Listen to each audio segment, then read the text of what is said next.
చెప్తారు. వాళ్ళు పెట్టే మెసేజే ఓటింగ్. ఆ ఓటింగ్‌ని ఎందుకు అంగీకరిస్తలేము?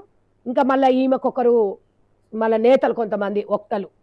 ఆ వక్తలేమైనా కరెక్ట్‌గున్నారా? అందులో మాట్లాడిన ఒకామె ఒక 5 నెలల క్రితము, 6 నెలల క్రితము ఆమెను పిచ్చబూతులు తిట్టిన ఆమె మళ్ళా ఈ ప్లాట్‌ఫామ్ మీదకొచ్చి ఆమె మంచిగా వేసుకుంటుందని. మీ ప్రజలకు ఏం మెసేజ్ ఇస్తున్నారు? మీరు ప్రెస్ మీట్ పెట్టినప్పుడు కింద వచ్చిన కామెంట్స్ చూసుకుంటే మీకు అర్థమవుతుంది. ఐ డోంట్ లైక్ అండి.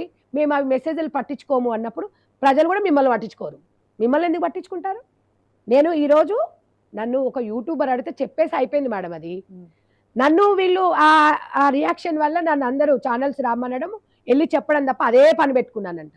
నేను ఎందుకు పెట్టుకున్నా? నాకేం పని లేదా అమ్మ? మొదట్లో మిమ్మల్ని అడిగింది అది. ఎందుకంటే కోరి మీరైతే ఎవరిని నేను కోరి టార్గెట్ చేయలేదు. ప్రతి ఛానల్‌కి నేను రాలేదు.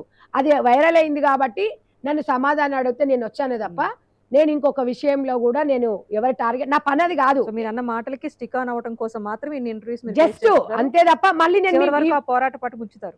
100% ఆ మాటకి నేను ఎక్కడో ఒక్కడే దాన్ని ఎండ్ చేస్తా. ఎండ్ చేసే వరకు ఏం వదలను. ఎందుకంటే మధ్యలో వదిలి కేసులకు భయపడే వ్యక్తిని నేను కాదు. 100% కోర్టుకు సమాధానం నేను చెప్తాను. ఏ సిచ్యువేషన్‌లో ఎందుకంట ఇప్పుడు ఊరికనే ఒకరిని మర్డర్ చేస్తారు ఎవరైనా? వాడి మీద ఏదో చేస్తేనే గతంలో ఏమైనా చేస్తేనే అంటారు. ఇప్పుడు ఆమె వచ్చి బయట వచ్చి ఇంటర్వ్యూలు ఇచ్చేసి మందు తాగుతోని అనసూయని చూస్తే రాదా కిక్ అని మరి మీరు ఎలా అన్నారు? నాకు ఎవరో యూట్యూబర్ చెప్తే ఒక ఆడపిల్ల అంటదా? అంటే మీరు ఏమైనా అనొచ్చు. నేనంటే మాత్రం మీకు తప్పొచ్చింది. ఒక అక్కగా చెప్తున్నామమ్మా 99% ప్రజలు వ్యతిరేకిస్తున్నారు. ఆ 1% సెట్ చేసుకొని హ్యాపీగా మీ లైఫ్ ఎంజాయ్ చేయండి అని చెప్తున్నాము. మేము ఎందుకు వద్దంటాం? మీరు ఏదన్నా వేసుకోండి అమ్మా, 2 గోడల మధ్యలో అది మన భర్త వరకే. సరే, కాసేపు ఈ అనసూయ ఎపిసోడ్ పక్కన పెడదాం. ఇంకా ఇండస్ట్రీలో చాలా మంది టార్గెట్ చేశారు మీరు. ఆర్జీవి గారు ఓకే, తనకు ఫ్యాన్స్ ఉన్నారు, తన మాటల్ని వ్యతిరేకించే వాళ్ళు ఉన్నారు. ఆర్జీవి గాడు అని చెప్పి సంబోధించారు ఇష్టం వచ్చినట్టుగా. నాగబాబు గారిని మీరు టార్గెట్ చేశారు. అండ్ ప్రకాష్ రాజ్ గారు ఈ టాపిక్ మీద విమెన్కి సంబంధించి ఎవరైనా వాళ్ళ స్వేచ్ఛకు వదిలేయండి అన్న మాటకి అందరి మీద మీరు రియాక్ట్ అయ్యారు.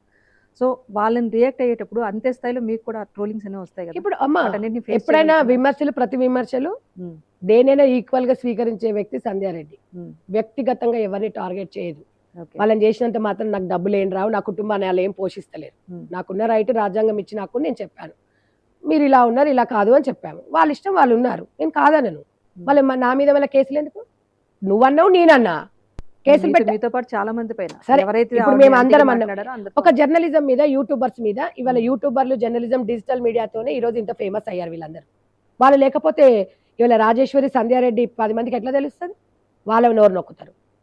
ఎవరైనా మాట్లాడితే వాళ్ళ నోరు నొక్కుతారు. అంటే మీదే కరెక్టా? అంటే ప్రజలు 99% ఓటింగ్ వేసి వాళ్ళది కూడా తప్పే.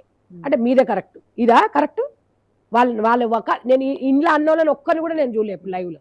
ఎందుకు అడుగుతున్నారంటే మీరు ట్రోలింగ్స్ తర్వాత ఒకటి మీరు అనసూయని టార్గెట్ చేస్తున్నారని ఉంది. ఆ అవసరం సంధ్యారెడ్డి గారికి లేదు, క్లారిటీ ఇచ్చారు.